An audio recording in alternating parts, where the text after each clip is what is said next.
Baru-baru ini ada satu konsert yang diadakan di Houston, Texas melibatkan artis ternama dunia Travis Scott.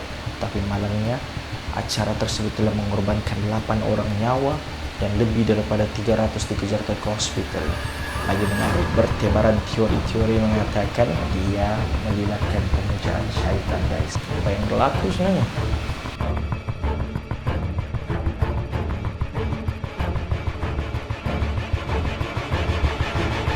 Welcome to Massive Production. So hari ini topik kita mau bahas tentang perkara yang berlaku pada minggu lepas. Oke guys, 5 hari bulan yang lepas telah berlangsung satu konsert besar, yaitu konsert Astroworld yang telah melibatkan lebih 20.000 orang penonton. Tapi malangnya konsert tersebut telah meragut sekurang-kurangnya 8 orang dan ratusan lagi telah dikejarkan ke hospital setelah satu tragedi rempuan penonton telah berlaku ketika mana artis Travis Scott mulakan persembahan beliau. Macam yang aku cakap tadi, bertebaran di sosial media teori-teori yang mengatakan konsert ini terlibat dengan upacara pemujaan syaitan dan persembahan pengorbanan kepada syaitan. Betul ke? Tapi sebelum kita cerita pasal perkara, kita recap dulu perjalanan konsert ini dari mula sampai habis. Pada pukul 2 petang, gate untuk orang masuk ke kawasan konsert dibuka. Pada masa itu pun sebenarnya keadaan sudah mulai tidak terkawal apabila banyak penonton yang bertolak-tolakan di pintu masuk. Banyak yang cedera pada waktu itu. Lebih kurang pada pukul 8.30 malam, countdown 30 menit untuk Travis Scott mengambil tempat di atas pentas telah bermula. Dikatakan pada waktu itu memang orang sudah ramai berpusu-pusu masuk dan kawasan konsert memang sudah pack.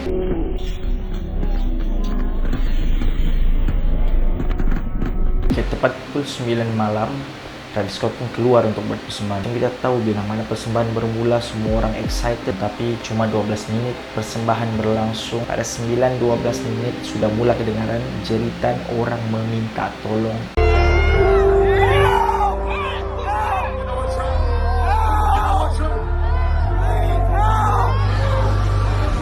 Laporan daripada pihak polis Houston mengatakan mereka menerima panggilan kecemasan pertama pada pukul 9.30 malam selepas Travis Scott memberhentikan persembahannya apabila melihat ada sebuah ambulans bergerak masuk ke kawasan konsert untuk memberi bantuan. Dan itu memang suasana sangat bising, sampaikan paramedik melaporkan tidak boleh mendengar panggilan kecemasan daripada radio mereka kerana sound terlalu kuat. Dan konsert pun diteruskan. Lebih kurang pukul 9.32 malam, ada sekelibat seorang lelaki dan seorang wanita cuba untuk memberi amaran kepada juru kamera untuk memberhentikan persembahan kerana terdapat mangsa yang pengsan dan juga ada mangsa yang sudah meninggal di kalangan penonton.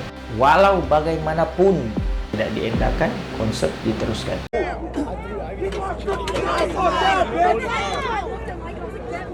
Y'all were in there, bro. So shut the fuck up. Exactly right. Y'all weren't in there. People are fucking dying. I want to save somebody's life. That's somebody's kid. Two hands to the sky. I want to save them. Two hands to the sky. Two hands up, y'all. Two hands up. Y'all know what y'all came to do. Chase me. Let's go. Gotta hold people in the pit. We'll take care of them. I wanna make this motherfucking. Pada pukul 9.38, konsert tersebut telah diklasifikasikan sebagai mass casualty event. Tetapi konsert tetap tidak diberhentikan dan tetap diteruskan. Pada pukul 9.42 malam, Travis Scott sekali lagi memberhentikan persembahannya untuk memberi laluan kepada security dan medik untuk membantu seorang yang tidak sedarkan diri. Sekitar 9.54 malam, keadaan makin tidak terkawal apabila Drake muncul bersama-sama Travis Scott untuk membuat persembahan. Terdapat kelibat beberapa orang penonton naik ke atas ambulans dan kenderaan kecemasan dan mula menari, buatkan para petugas menjadi sukar untuk mengawal keadaan dan menyelamatkan mangsa-mangsa yang perlu dibantu. Dan cuma lebih kurang pukul 10.11 malam konsert tamat. Maksudnya konsert ini tetap dijalankan sehingga habis, lebih kurang sejam lebih persembahan. Walaupun telah diklasifikasikan sebagai mass casualty event setengah jam yang lalu.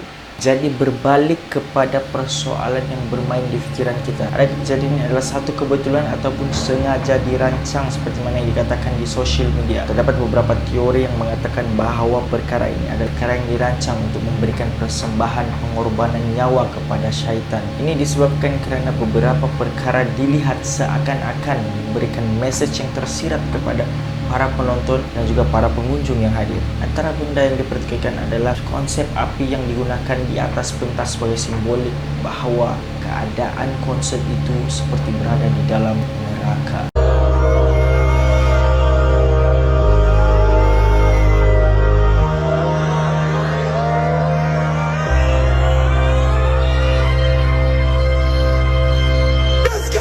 Kedua, terdapat juga satu message sebelum Travis Scott muncul di atas pentas, iaitu see you on the other side, ataupun bermaksud jumpa anda di dunia seterusnya. Message itu seolah-olah ditujukan kepada mangsa-mangsa yang bakal dikorbankan pada malam tersebut. Perkara ini juga dikaitkan desain-desain poster konser tersebut menggunakan simbol mata sebagai simbolik kepada agenda Illuminati dan juga black hole sebagai tanda perjalanan daripada dunia sekarang ke dunia seterusnya. Netizen juga mengatakan bahawa baju yang dipakai oleh Travis Scott pada malam tersebut adalah simbolik perjalanan daripada dunia sekarang ke dunia seterusnya. Terdapat juga satu video yang menunjukkan bahawa Travis Scott menyanyi selepas melihat seorang yang tidak lagi bermaya diangkat daripada penonton, seolah-olah memberi reaksi yang beliau kematian ataupun pengorbanan yang telah dilakukan.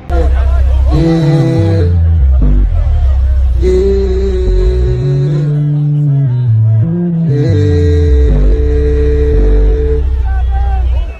terakhir, terdapat juga keratan video yang menunjukkan bahawa Travis Scott tersenyum dan mengangguk apabila mendengar jeritan meminta tolong daripada penonton.